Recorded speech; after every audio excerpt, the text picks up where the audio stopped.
Good afternoon. I'm State Representative Dan Calkins from Decatur. I represent the 88th District, and I'm a member of the Illinois Freedom Caucus. We're here today to talk about the budget that's passed the Senate that we're going to see in the House this evening. And I guess one word or a little phrase is, you show me your budget, and I'll tell you what your priorities are. So we're here today to talk about our priorities and what the Democrats' priorities are, and why we think that our priorities better fit the people of Illinois. So without further ado, I'd like to introduce the chairman of the Illinois Freedom Caucus, Representative Chris Miller. Thank you, Dan, and thank you for all these rascals that came today. Thank you all for coming out. And like Dan said, my name is Chris Miller. I'm the state representative for the 101st District and also the chairman of the Illinois Freedom Caucus. In just a few hours, the House will begin the process of voting on the budget. Until yesterday, nobody had any idea what the particulars of this budget were because the budget negotiation took place behind doors and basically the Republicans were all locked out. We all know what's wrong with this process, but we also know nothing is going to be done about it. The insiders will laugh at those of us who want to be part of a more open and transparent budget process. But because we don't have the votes in the House or the Senate, that our opposition will be ignored.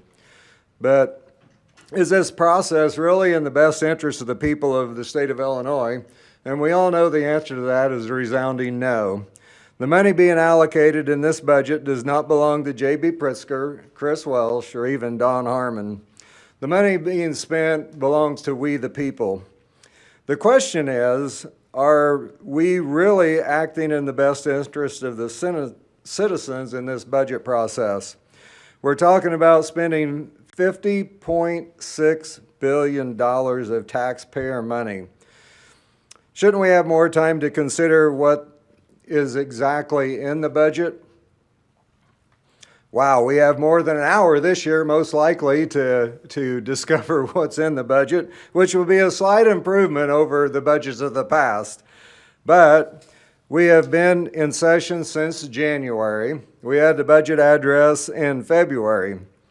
We have had plenty of time to make this process more transparent and more accountable. There's been plenty of time to give the citizens an opportunity to have actually had input into this process. Instead, essentially, three people have decided how to spend $50.6 billion. This process is wrong, and you and the media know it, but until there's enough outrage and enough anger among the electorate, nothing is going to change. The media has an important role to play in telling the story. The one takeaway from this press conference should be that what the Democrats are doing to the people of the state of Illinois is wrong. And once again, the people of the state of Illinois are getting the bohica. So please help us tell the story and let's change Springfield for the better. Some other observations on this budget that we need to address include the sheer amount of money being spent. We're again setting new records for spending here in Illinois. The budget is $1 billion more than the budget that Pritzker actually introduced. Even as year-over-year revenues in April were down $1.8 billion and overall expectations were $800 million than estimated earlier this year. Lawmakers are getting another pay raise, taking our base pay to a whopping $89,600. That's before committee salaries, etc. Most people here will be making over $100,000 for a public service position. Also, we are not extending the Invest in Kids program, which is a travesty. We're adding new programs and new spending while failing to address the long-term solutions to our major fiscal challenges facing our state. The $700 million payment to the Pension Stabilization Fund is not insignificant, but making a balloon payment is not a permanent solution. We need meaningful pension reform if we want to solve the pension crisis. The Democrats act as though this one-time payment is responsible budgeting. The truth is that years of ignoring the pension crisis has made our state pension problem almost insurmountable. Imagine if we had an extra $700 million to spend on something other than paying the pension debt. Because of the majority party's refusal to push long-term solution to pensions, we are forced to continue to pour money into our pension system, which puts tremendous pressure on our budget and does little to solve the problem in a meaningful way. On page 157, the budget allocates more than $7 million for the Commission on Equity Inclusion. Now let's think about that for a minute. What do they do? Who is in charge? How often do they meet? What is the commissioner paid? Important information like this are things that the people of Illinois should be able to know. On page 29, here's another good one. Line 10 is a line item of $300,000 to Black Lives Matter of Lake County. Another nice gimmick to the political allies of the Democrat Party. The budget is full of giveaways like this at the taxpayers' expense. Finally, this budget allocates hundreds of millions of dollars on programs for services of people who are here illegally. Now think about that for a minute. We're using taxpayer dollars to give away to people that are here illegally. This budget spends 10 times more on services for people who broke our federal immigration laws than we are spending on children forced into failing schools and then entirely killed the Invest in Kids scholarship program. The Democrat leadership cares more about kids residing here illegally than they do about kids in their own neighborhoods who their parents actually voted for the representatives to be here, supposedly representing them here in the State House. We could be helping kids escape failing schools. We could be helping men and women who care for the developmentally disabled. Instead, we are pumping money into programs for illegals. To say these priorities are misguided is the understatement of the year. And that, I yield my time to Brad Holbrook. Representative Holbrook. Thank you, Representative Miller. State Representative Brad Holbrook, the 107th District. Thanks for being here this afternoon. Earlier this spring session, my colleagues and I did a press conference here to discuss education funding.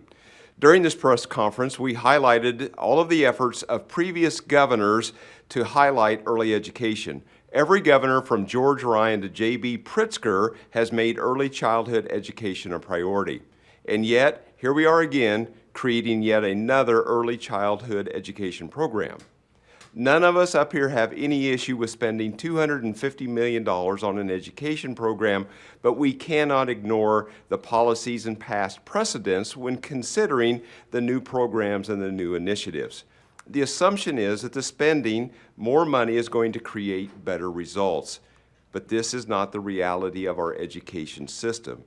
I think it's worthwhile to take a look again at how our education spending stacks up to our surrounding states. K-12 spending in Illinois is $16,277 per student for a total of just over $32 billion annually. Indiana spends $10,256 per student for $10.8 billion. Iowa, $11,935 per student for roughly $6.1 billion annually. Kentucky, K-12 schools, $11,278 per student for $7.6 billion. And finally, Wisconsin schools, $12,694 per student for $10.9 billion annually. Wisconsin has the 8th best public schools in the U.S. Wisconsin ranks 5th for quality, tying with Minnesota, and the highest median SAT score. Wisconsin's pupil-to-teacher ratio is 15-1, lower than the U.S. average. Illinois is ranked 15th best school. Kentucky and Iowa ranked 19th and 20th, respectively, while Indiana is ranked 22nd. The point of all of this is Wisconsin spends nearly $4,000 less per student than Illinois, and their schools rank much higher than Illinois. We spend an average of $5,000 more per student than Kentucky, and yet our schools rank 4 spots higher than in the Bluegrass State. Illinois is spending a substantially higher amount per pupil than our surrounding states, yet in terms of academics, is producing very similar results. There is no correlation between money spent and outcomes. Again, no one has any issue with spending the money on education, but given what we are spending on education and given the fact that surrounding states are doing as much or more, in one case, more with fewer dollars than being spent, we must demand accountability in education spending. It is time we ask, what are we getting on all this state spending on education? Results matter. And with that, Representative McLaughlin. Thank you, Brad. Thank you for the invitation from the Freedom Caucus today. Martin McLaughlin, 52nd District, Northern Illinois. Happy to be here, and thank you for letting me make a few comments. 3 weeks ago, I was on the floor 2 days before the immigration rules were about to change, and I realized we had a significant problem. I asked our staff to provide to me the amount of money that had been sent to Chicago based on the illegal immigrants, illegal migrants, whatever the current vernacular is, and frankly, to me, it's not relevant. But what is relevant is the amount of money that was sent, $250 million between August and January of last year. Now it looks like we're going to spend another $1.2 billion. Priorities for me as a former business owner and also running a town are incredibly important in the budget process. And I think one of my colleagues mentioned our priorities are completely out of whack. We all get solicited, as you know, in the media by people to come down here to allocate wisely tax dollars. I have had people in my office from Misericordia Home for developmentally disabled looking for assistance. They're not getting paid enough on an hourly basis in SILAs to take care of our most vulnerable citizens. I've had a number of people come in for sexual abuse victims and a number of centers that they need to continue to operate.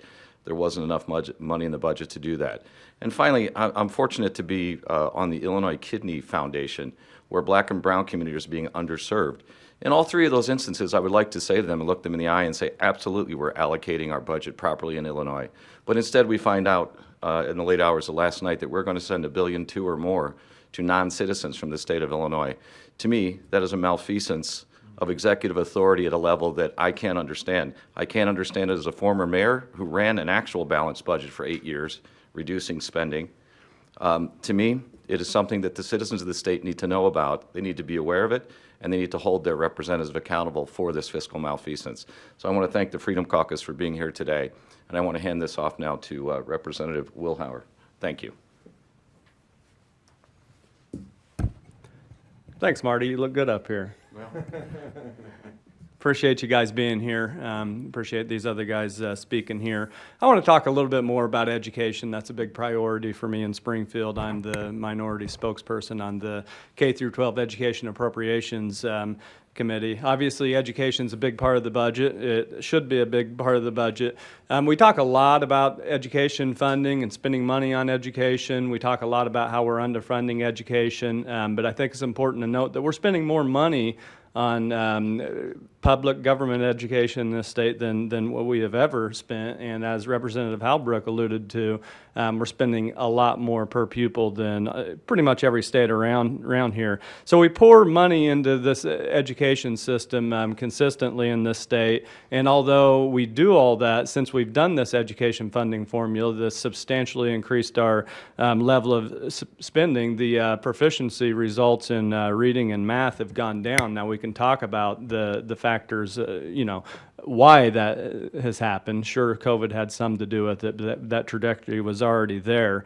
And we see in the shadow of all of this stuff that's going on, all of the negative results, this year we're piling on another $250 million for the Early Start initiative. And like we have talked about, nobody is opposed to spending money on education and even early education, but the fact remains, are the results there that signify that these are good measures that our state, that our education bureaucracy has actually ready to deal with. You know, I think that we should do a lot more focusing on getting our proficiency levels up into the K through 8 programs before we pile a bunch more onto the State Board of Education that really over the past 3 years has done a really dismal job in almost every aspect. You know, nobody disputes the goal of educating kids. It's how we do it. It's how do we trust the people that's spending this money? Do we trust that they're prioritizing it wisely? You know, continue to pour billions of dollars into an education system that has basically failed our kids is not what we should be doing. And, you know, we just want to ensure that this money is spent effectively. And I want to talk about an effective program. I think Brad and Chris both talked about a little bit here, a program that was a very, very important part of making the education funding formula bipartisan. It's to invest in kids. You know, if a bill to extend this program were to come to the House and the Senate floor for a vote independently, I think that it would probably pass with bipartisan support. It's certainly going to be fascinating to see that. You know. But when we go onto the House floor to begin debating this budget, the Democrats are going to lecture us about not caring enough about kids because we're opposed to this budget. They're going to say that opposing this historic education spending is cruel, and they're going to accuse us of not caring about kids.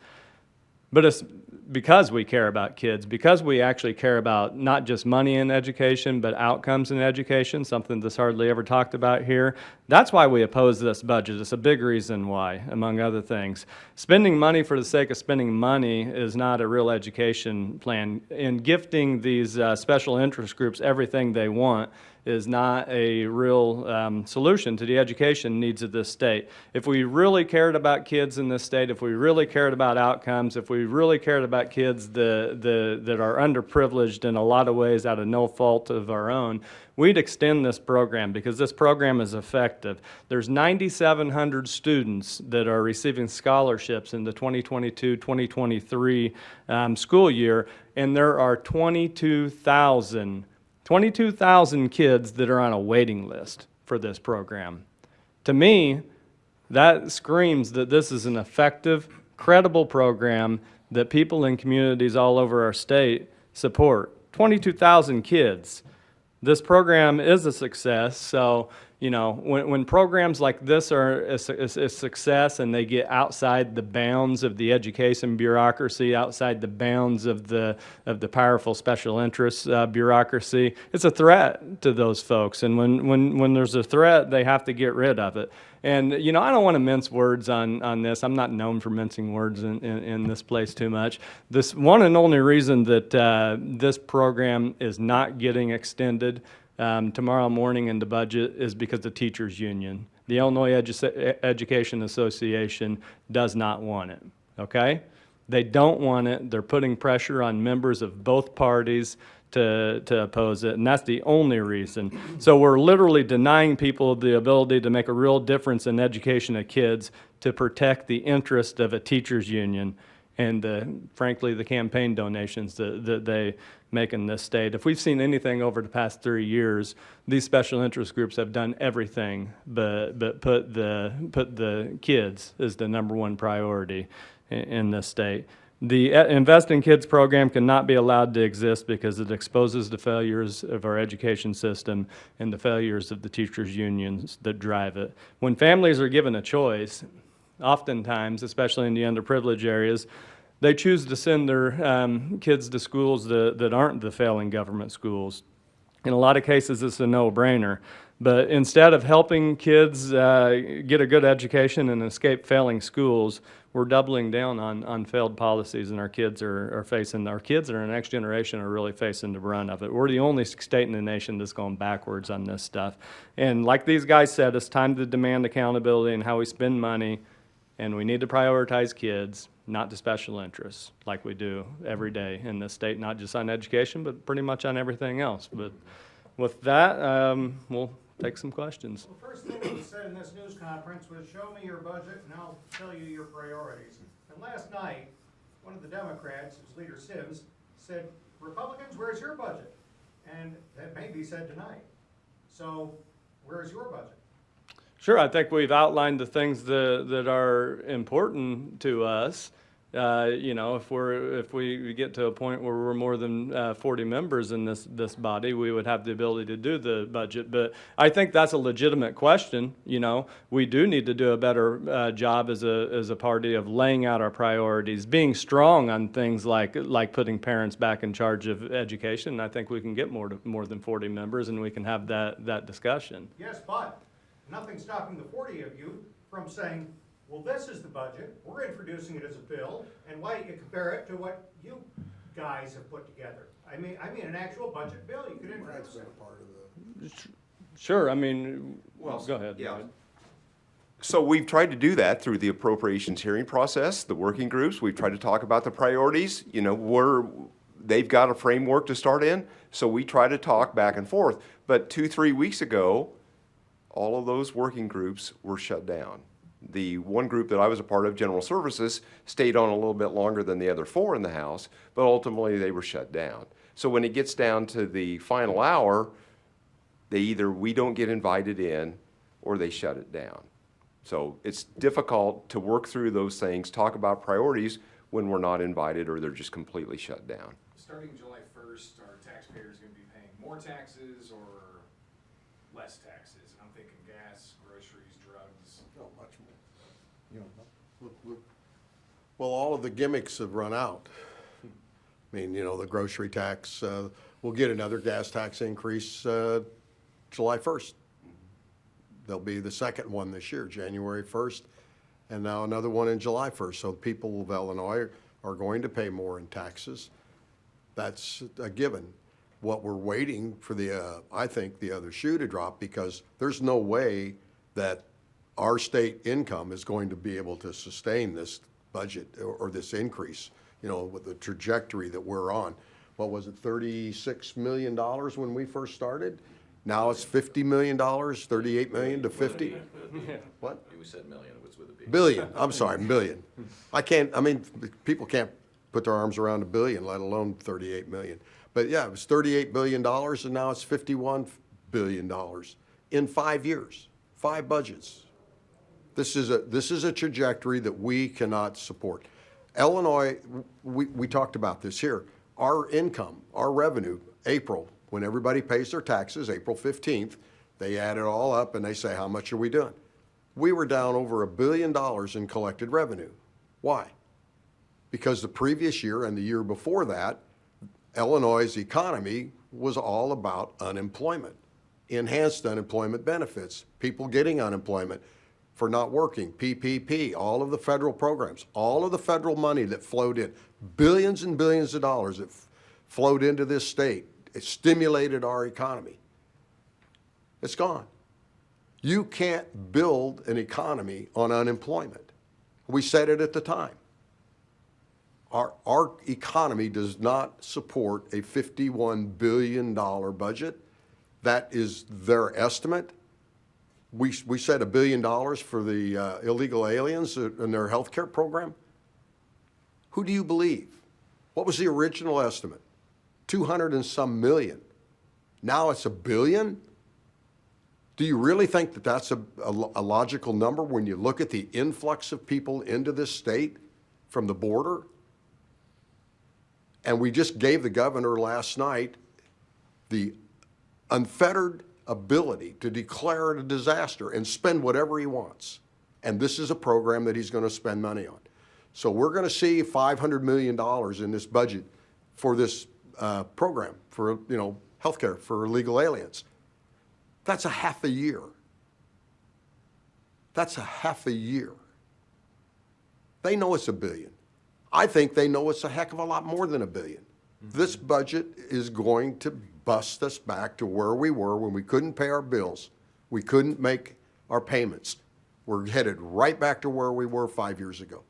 So taxpayers are going to pay more for groceries, go back to that 1%. Groceries and gas. They're going to pay more for gas because the gas tax is going up. Right. You guys are getting a raise. Yeah. What do you think your constituents, or have you heard from your constituents about We that? will. And Trust What do me. you expect to hear from them? So one thing I'd like to chime in, so I manage pensions for a living, and it's not just the increased cost. It's the fact, I'm sorry, it's not just the increased cost. We've got about 16% to 20% inflation rate. And Milton Friedman always said it best, inflation is caused by one thing, government overspending more than they take in. And the federal government takes in more, they create money out of thin air, they send it to Illinois, and we spent it, as Representative Calkins said. So it's not just the fact they're going to pay more. They're going to be able to buy a lot less because the value of the dollar is going down. So it's going to be a double whammy, and it's going to be incredibly painful for consumers in the state. And I think we're right. A year and a half from now, we're going to have to go back to spending levels when I got here at $39 billion 2 years ago.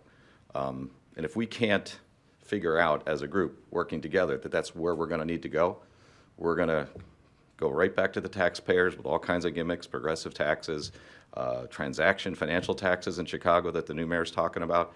Guys, we're taxed out in the state, so we better start figuring it a different way, and that actually requires spending restrictions. Terrible thing to say, but my Democrat friends on the other side of the aisle, I don't think I've ever heard them talk about lowering spending. These temporary government spends, these new programs, you know, Reagan said it best, there's nothing more permanent than a government temporary spending program. So if we could get back to the days of understanding the money's not going to be there and the money doesn't buy as much, I think we need to continue to message on that, and hopefully the people will understand we're trying to protect their income the best we can. To the pay raises, though. Well, we're going to all vote against them. I mean, this is ridiculous. These are part-time jobs. You know, if you're going to make these jobs permanent, I mean, Iowa, I think, is $27,000 for the same job. Wisconsin, $51,000. Indiana, $26,000. This is ridiculous. I was a mayor for a volunteer for 8 years. This is the most ridiculous thing I've ever seen. I think everybody here agrees. What do you think? I mean, I want to apologize to the taxpayer. I've actually gone out last year and I thanked and apologized them, and I asked, were you aware we passed a pay raise last year at 11 o'clock at night on a Thursday? They were shocked, and I don't mean to point the finger at the media, but up in my area in Chicago, they didn't mention it to anybody. It's an embarrassment. It's an embarrassment to me as a public servant because, like my friends here, we all have other jobs and other businesses, and we're trying to keep this state solvent.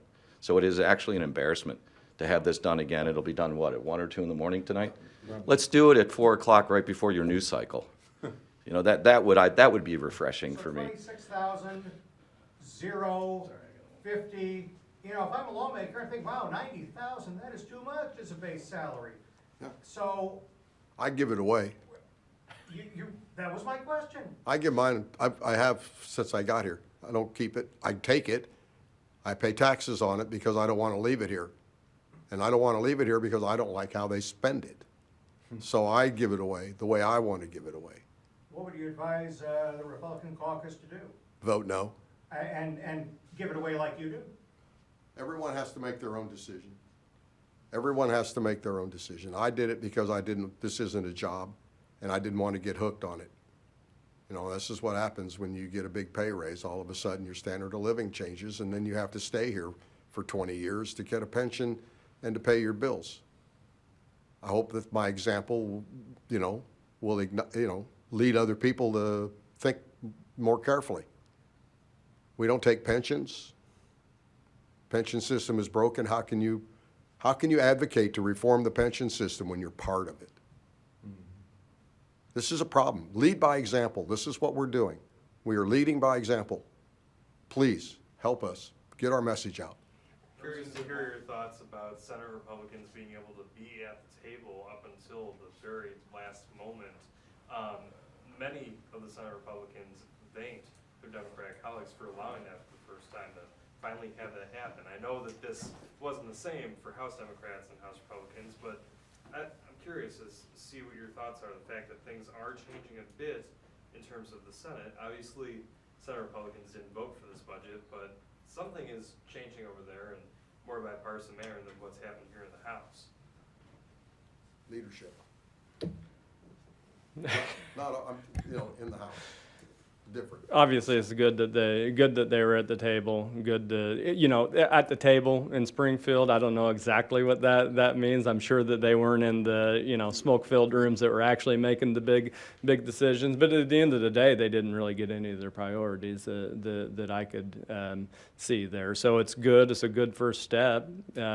Getting to the table. Hey, we're willing to talk to anybody. We talk to anybody that will listen. Put our priorities out there. It's unfortunate that the House is in just such disarray. You know, the Democrats can't decide what they want to do between themselves. That's why we're still here a week after we're supposed to be out of here. So they weren't really in the position where they could bring Republicans in to talk about anything, because they would have no idea what to talk about with the Republicans, because they couldn't get their own priorities together. So there's some different things going on there, but you know, at the end of the day, I think that we're going to have to get our message best to the people, and the people are obviously starting to feel the effects of generations of poor public policy, and it's our job to be there ready with solutions when the public finally says hey, we need to try something different here, because what we're doing is not working, and that's what we do constantly here. Representative McLaughlin is a former city official. Yeah. Can you talk about the LGDF? They're increasing that.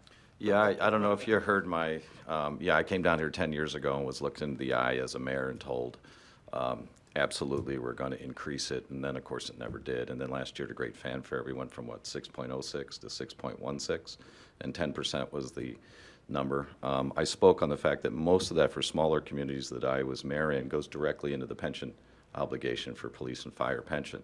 So when I hear my Democratic colleagues talk about how they're for pension investment, and then they vote against increasing the local government distributed fund, they're essentially going back on their word, on their promise to fund pensions. So yeah, to me, I'd rather have a dollar stay a lot closer to home than come to Springfield or to Washington, because by the time that happens, it gets scalped pretty good by the time it comes back. So it should be at 10%, and I'm way behind that, and DeLuca put something up last year to go to 8. 8's not enough. Let's go to 10, and why wouldn't we go to 10 while we have all these, and I don't mean to be sarcastic, but we have all these balanced budgets, and we've gone up billions in revenue. We've gone up billions in revenue because of inflation, and we've already spent it. But my Democrat friends feel so good about our fiscal position, wouldn't now be the time to go to 10%? In the last news conference from other Republican members of the House, they talked about $700 million in personal property replacement tax being shifted. What can you guys elaborate on that, and how would that impact municipalities? I don't have any comment. Yeah, I don't either. Well, that's what they're trying to make up for that shortfall with. I mean, that's basically what they're trying to do there. And there's all kinds of things going on in that system where they've screwed up things, where they've overpaid and done things that they're trying to make up for. So I think it speaks to the mismanagement over several years of the budget process. And just, you know, you're chasing your tail around here, trying to make this budget work at the end of the day, and for everybody to be happy, which is an impossibility. 3 Senate Democrats voted against the budget, a few didn't vote at all. Obviously, there's been a lot of disarray in the House Democrats. Are you trying to get some of them to vote against it tonight, or tomorrow morning? Well, I think there's ample reason for several of those Democrats to vote against it. I mean, you know, we put out a letter last week on the Invest in Kids. Got almost every Republican to sign on to it. Had several conversations with Democrats. There's a lot of Democrats that support this system. You know, if we think back to 2021, go look up the initial education pillar for the Black Caucus. Not only did it extend the Invest in Kids, I believe it removed the sunset, it upped the contribution cap, and put the credit at 100%. That's robust. We would love that, you know. And the fact that they're letting the suburban progressive squad come in here and bull that thing right out of the budget completely, yeah. I think that you should see every Black Caucus member put a no vote on the budget just because of that. You know, let's force this issue. In a lot of cases, it's their communities that are being marginalized by taking that away. You know, we've got the folks in our communities as well, but by and large, it's theirs. So yeah, I mean, that's just one example. There's plenty of reasons for them to, vote against this stuff and take a stand. It would be nice. It would be interesting, and I think that we would find that some of the things that are important to them are important to us too. And you know, I think that maybe there's a pathway there. Curious to hear your thoughts on the big press conference, the budget agreement when clearly there wasn't an agreement and many of the House Democrats had not seen anything of the budget. The caucus actually started late, they weren't able to see anything of it. Do you hear from your Democratic colleagues about what was going on when they were shocked that The there biggest was a thing- control yeah. on, they didn't know what was going on? I tell you, the biggest single thing that we hear from rank and file Democrats, we ask them all the time, hey, what's going on? I don't know. They have no idea. They said, well, you know, we know about as much as you.